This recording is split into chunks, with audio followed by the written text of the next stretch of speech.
Dear, अगर आप एक नर्सिंग स्टूडेंट हैं जीएनएम सेकेंड ईयर के लिए, आपको लिए मैं यहाँ पे बहुत ही अच्छा जो है ऑब्जेक्टिव टाइप्स या कहिए तो वन लाइनर टाइप में आपके लिए प्रश्न लेकर आया हूँ। ठीक है, तो आप लोग अच्छे से जो है इसको देखिएगा, समझिएगा।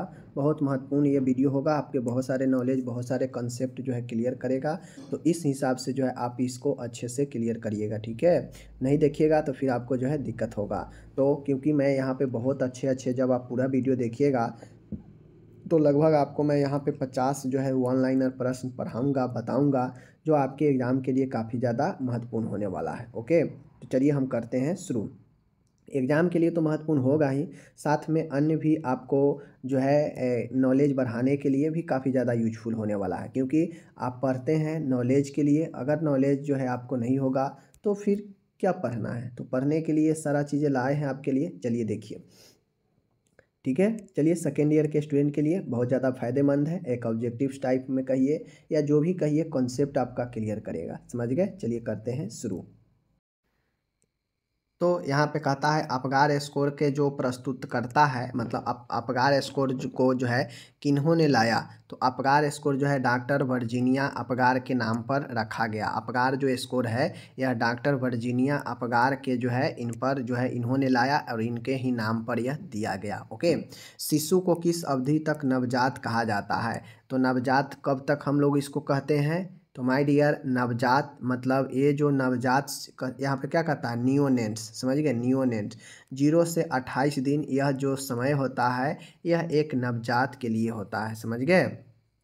प्रसव कक्ष का सही तापमान क्या होता है? यहाँ पे पूछ रहा है कि लेबर रूम का सही तापमान कितना होता है। तो माय डियर, लेबर रूम का सही तापमान यहाँ पे 35 डिग्री सेंटीग्रेड जो दिया है इतना नहीं होता है। समझ गए?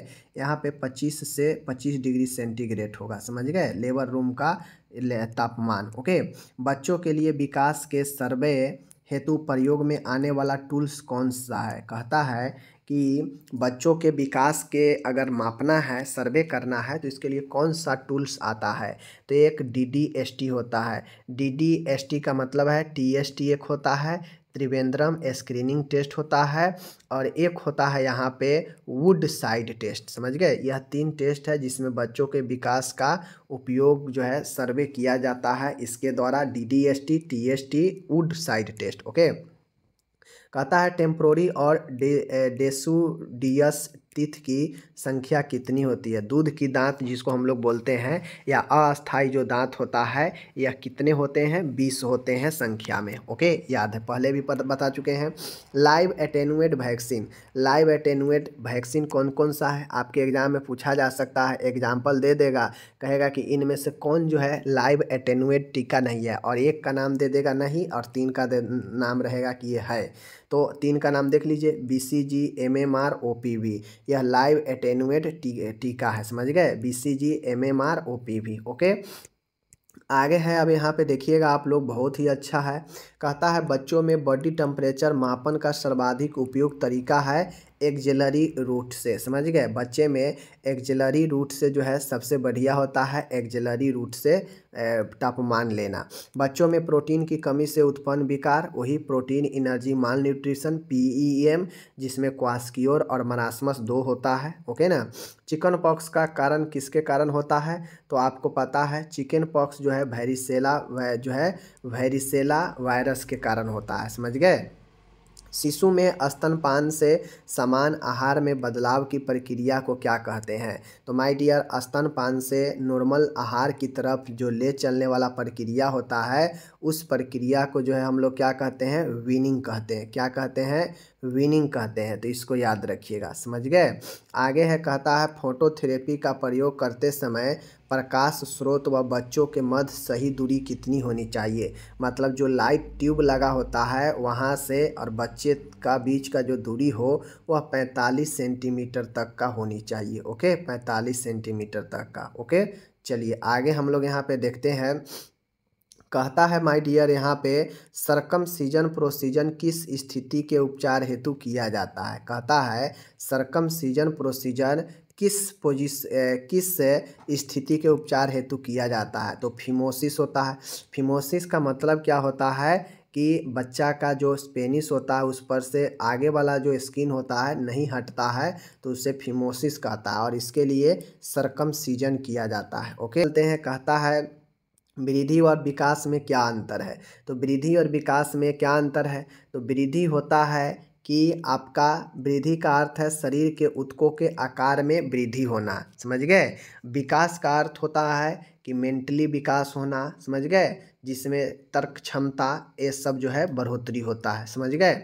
जबकि वृद्धि का मतलब है कि मांस में वृद्धि होना। ओके, आगे देखिए, हेपेटाइटिस ए के प्रकार किस माध्यम से फैलता है, तो ओरल फीकल, समझ गए ना, मल और मुंह के माध्यम से।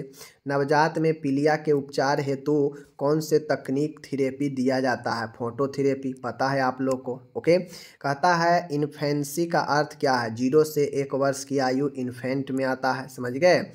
टोडलर का आयु वर्ग क्या है, 1 से 3 वर्ष की आयु टोडलर के वर्ग में आता है। ये सब आपको पूछ सकता है एग्जाम में, समझ रहे हैं।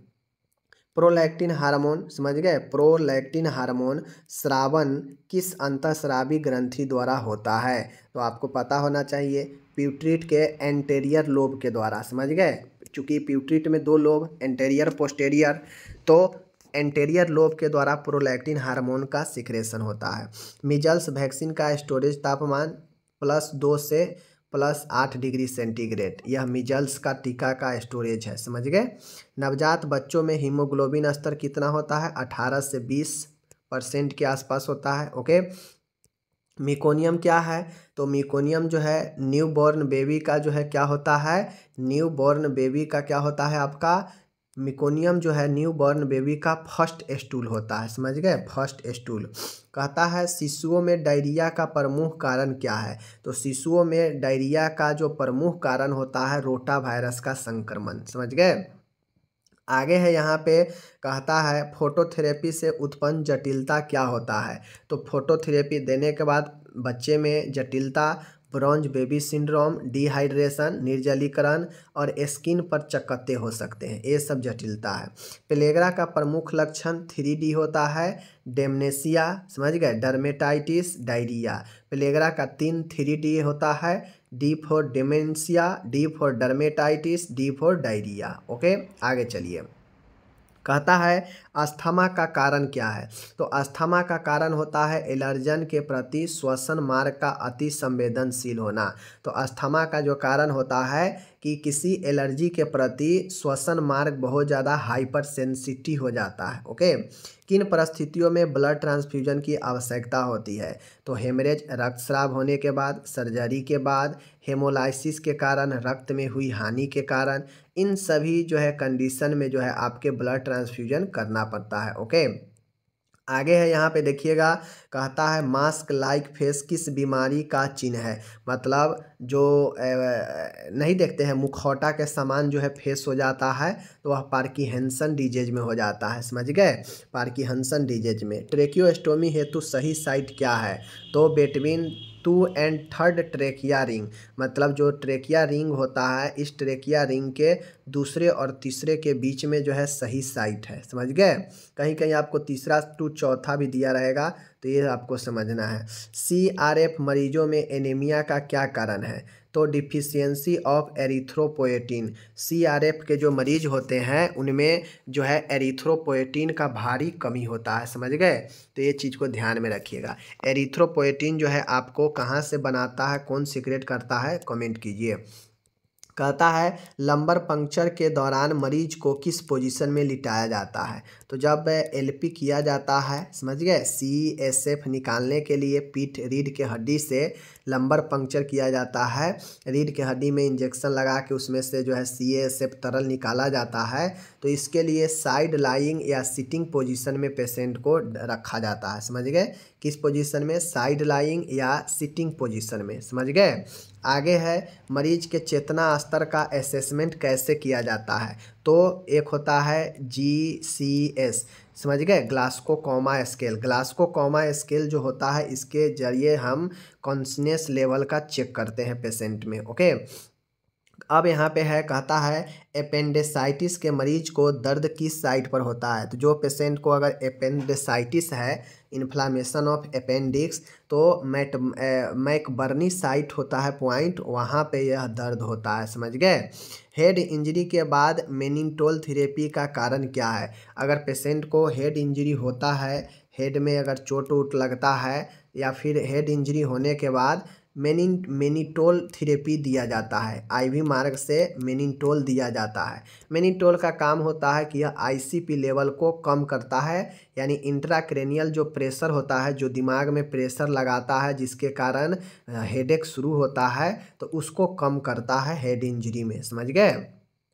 एडिशन बीमारी किस हार्मोन की कमी से होता है। तो एडिशन बीमारी कॉर्टिकोस्टेरॉइड हार्मोन की कमी से होता है। यह कॉर्टिकोस्टेरॉइड कहाँ से रिलीज होता है, एड्रीनल ग्लैंड से रिलीज होता है। एड्रीनल ग्लैंड कहाँ होता है, तो दोनों किडनी के ऊपर में छोटा छोटा जो दाने के समान होता है, यही आपका जो है होता है एड्रीनल ग्लैंड होता है। समझ गए। तो यही जो है आपका क्या हो गया, कॉर्टिकोस्टेरॉइड होता है। ओके, चलिए ये चीज़ हो गया। आगे हम लोग अब यहाँ पे देखते हैं, डायबिटीज के प्रकार बताइए। डायबिटीज के प्रकार में टाइप 1 होता है, टाइप 2 होता है। टाइप 1 वाला जो होता है, यह इसे हम लोग जुवेनाइल डायबिटीज भी कहते हैं। समझ गए, जुवेनाइल डायबिटीज भी कहते हैं। टाइप 2 वाला है, यह नॉन इंसुलिन डिपेंडेंट होता है। समझ गए ना।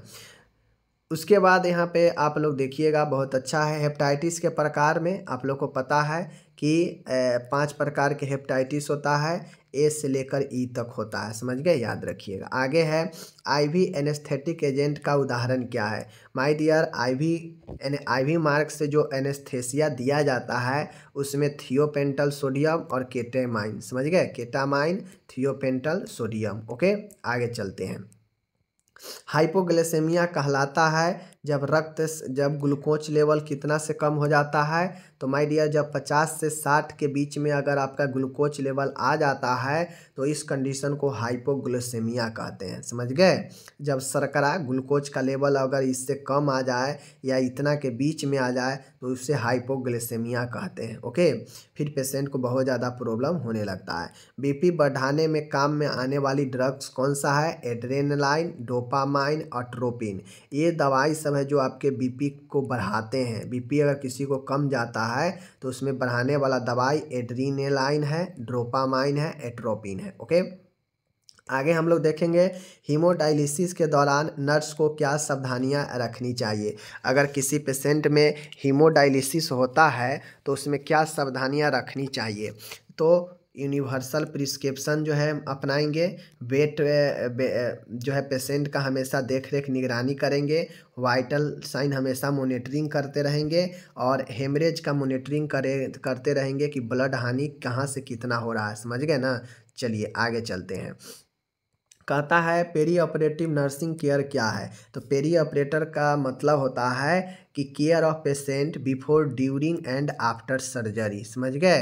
तो पेरी ऑपरेटिव का मतलब होता है कि जब सर्जरी चलते रहता है तो उस दौरान जो केयर किया जाता है, देखभाल, वह पेरी ऑपरेटिव होता है। पोस्ट ऑपरेटिव होता है वह जो सर्जरी होने के बाद होता है। ओके, कार्डियक अरेस्ट का सबसे कॉमन कारण क्या है। तो कार्डियक अरेस्ट का मतलब हृदय घात होता है और यह हृदय घात का सबसे आसान जो है VF होता है, वेंट्रिकुलर फाइब्रिलेशन। वेंट्रिकुलर फाइब्रिलेशन जो होता है यह कार्डियक अरेस्ट का कॉमन कारण है। ओके, ओटी में सर्जन को असिस्ट करने वाली नर्स क्या कहलाती है। माय डियर, ओटी में सर्जन को असिस्ट करने वाली जो नर्स होती है उसे स्क्रब नर्स कहते हैं। समझ गए। ओटी में मतलब ऑपरेशन थिएटर में सर्जन को सहायता करने वाला जो नर्स होती है वह स्क्रब नर्स होती है। समझ गए, स्क्रब नर्स। ओके, याद रखिएगा। पूछ लेगा कि स्क्रब नर्स इनमें किन को कहते हैं। ओटी को असिस्टेड करने वाली, डॉक्टर को असिस्टेड करने वाली, समझ गए, नर्स को असिस्टेड, ऐसे करके पूछता है। आईसीयू का full form intensive care unit होता है। समझ गए। बर्न के मरीज को यहाँ पे देख लीजिए स्पष्ट रूप से। बर्न के बाद पहले कुछ घंटों में इन्फ्यूज किया जाने वाला आईवी फ्लूइड कौन सा होगा। तो बर्न के पहले कुछ घंटे में जो आईवी के माध्यम से जो तरल दिया जाता है वह आरएल या फिर नॉर्मल सलाइन होता है। तो ये चीज़ आपको मैंने यहाँ पे 40 से 50 जो है वन लाइनर मैंने अभी आपको बता दिया, जिसमें कुछ चाइल्ड हेल्थ से था और कुछ जो है आपके बहुत ही अच्छा प्रश्न लिया गया था। तो बाकी चलिए अब हम आपको मिलेंगे अगले वीडियो में। अपना आप ख्याल रखिएगा, समझ गए। चलिए धन्यवाद, मिलेंगे अगले वीडियो में।